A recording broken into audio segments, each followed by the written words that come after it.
मैं अभी पीछे पंजाब के चुनाव के सिलसिले में पंजाब में घूम रहा था, तो एक विधानसभा में गया। वहाँ मुझे किसी ने बोला, जी आप जो बात करते हैं आपको उसका मैं एक मॉडल दिखाता हूँ। And then someone took me to a village, nearby village. थोड़ा ऑफ टाइम निकाला मैंने चुनाव से, और वहाँ जाके देखा कि एक लड़का और एक लड़की, दोनों भाई बहन, मेरे ख्याल से one of them is engineering graduate and one of them is management graduate. BBA किया है एक ने, और एक ने इंजीनियरिंग की पढ़ाई की है। एक ने थापर से किया है और एक ने लवली से किया है। दोनों भाई बहनों ने मिलके, गांव में रहते हैं, अमृतसर से 40-50 किलोमीटर दूर गांव है शायद, वहाँ रहते हैं, और दोनों ने मिलके तय किया कि हम पैकेज के पीछे नहीं भाग रहे।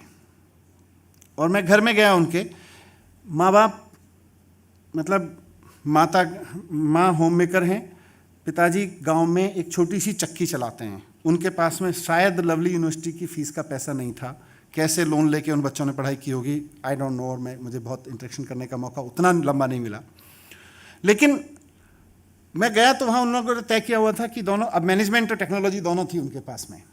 दोनों भाई बहनों ने मिलकर अपने गाँव में एक कंपनी बनाई, और शायद देश की पहली IT विलेज कंपनी होगी। आमतौर पर जब हम देशवाल जी गाँवों के बारे में सोचते हैं तो हम सोचते हैं कि थोड़ा सेमी इंजीनियरिंग टाइप की चीज़ें कुछ बना दो, कारपेंट्री, प्लम्बरिंग, बहुत कुछ सोचो तो एग्रीकल्चर प्रोड्यूस बना दो। जब हम टेक्नोलॉजी के बारे में सोचते हैं तो सोचते हैं यार टेक्नोलॉजी की कंपनी बनानी है तो गुड़गांव में दफ्तर चाहिए, बेंगलोर में दफ्तर चाहिए, पुणे में दफ्तर चाहिए। एग्रो प्रोडक्ट की कंपनी बनानी है तो ठीक है, अमृतसर के पास वाला गाँव चलेगा। लेकिन उन दोनों भाई बहनों ने मिलकर तय किया कि नहीं, हम अपनी IT कंपनी अपने गांव में बनाएंगे। और टांगरा गांव में क्या, हाँ, सिम्बा क्वार्ट्स नाम की उन्होंने कंपनी बनाई। और मंजीत और मंजोत दोनों भाई बहन हैं, इफ़ आई एम राइट। तो मंजीत और मंजोत और मनप्रीत दोनों भाई बहनों ने मिलकर अपनी कंपनी बनाई, Simba Quartz. What surprises me and what gives me pleasure was कि उस गांव में अमृतसर और उसके आसपास के शहरों से IT प्रोफेशनल्स नौकरी करने आ रहे हैं, और 60-60 हज़ार, 1-1 लाख रुपए की तनख्वाह दे रही हैं वो लोग। अब क्योंकि आप कभी बुलाइए उन लोगों को, मुझे तो लगता है आपके स्टूडेंट से इंटरेक्शन करके उनको मज़ा आएगा, बिकॉज देश भर से या दिल्ली भर से आपके पास स्टूडेंट्स आते हैं, वो जाते हैं देश भर में, मैं देखता रहता हूँ उनके वीडियोज़ वगैरह। और मेरे ख्याल से 100 एम्प्लॉयज़ की कंपनी है गांव में, और पूरा का पूरा सिस्टम ही बदल दिया। अभी तक माइग्रेशन होता था कि गांव के किसी लड़के लड़की ने IT का कोई कोर्स किया तो उसको नौकरी ढूंढने अमृतसर जाना पड़ेगा, फिर दिल्ली गुड़गांव आना पड़ेगा, फिर शायद मुंबई बेंगलोर से होते होते अमेरिका का रास्ता, यूरोप का रास्ता देखना पड़ेगा। वो उल्टा कर दिया, बोले अमृतसर के किसी लड़के ने MBA किया हुआ है या इंजीनियरिंग की हुई है, सॉफ्टवेयर बनाना जानता है, वेबसाइट बनाना जानती है, आओ गांव में आओ। अब हाई एंड सैलरी दे रहे हैं तो थोड़ा स्टैंडर्ड भी मेंटेन करना है। वॉल्वो की बसेस हायर कर रखी हैं अमृतसर से अपने गांव में उनको लाने के लिए, एम्प्लॉयज़ को लाने के लिए।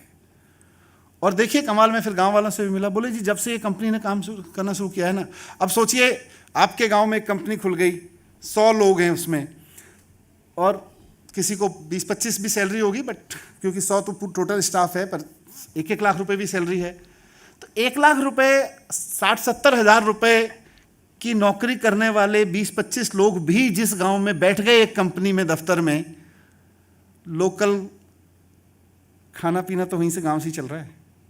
अचानक गांव की इकोनॉमी में कंट्रीब्यूशन होने लगा, और वो जो पैसा था वो वहीं का वहीं रहने लगा। एक बड़ा कंट्रीब्यूशन मैंने देखा। मुझे लगता है अब IT सिटीज़ का ज़माना गया, अब IT विलेजेस खोलने पड़ेंगे। अब आप भूल जाइए कि आप बेंगलोर, गुड़गांव, दिल्ली, साइबराबाद, हैदराबाद, ठीक है, इन लोगों, मतलब इन शहरों ने अपने पलक पावड़े बिछाए और IT की कंपनियों का स्वागत किया, बट मुझे लगता है कि अब हमें सोचना पड़ेगा। इसीलिए मैं वहाँ से बात की कि आउट ऑफ द बॉक्स सोचना पड़ेगा। मैं ये नहीं कह रहा किसी को कॉपी पेस्ट आइडिया को करना है, लेकिन कुछ आउट ऑफ द बॉक्स सोचना पड़ेगा। जब भी हम सोचते हैं कन्वेंशनल सोचते हैं, कन्वेंशनल सोच आपको एक लिमिट तक ऊपर नहीं ले जा सकती है। आसमानों को छूना है तो फिर अनकन्वेंशनल थॉट्स पे जाना पड़ेगा, out of the box thinking पे जाना पड़ेगा। ये सोचना पड़ेगा कि यार आईटी कंपनी जरूरी नहीं है कि गुड़गांव में कोई ऑफिस चाहिए, मेरे गांव में, मेरे घर में, चक्की वाले घर में से मैं एक आईटी कंपनी शुरू कर सकती हूं या कर सकता हूं, ये थॉट देना पड़ेगा। उस सोचने के तरीके की मैं बात कर रहा था जब मैं कह रहा था कि सोचने का ढंग बदलना पड़ेगा, आदतें बदलनी पड़ेंगी।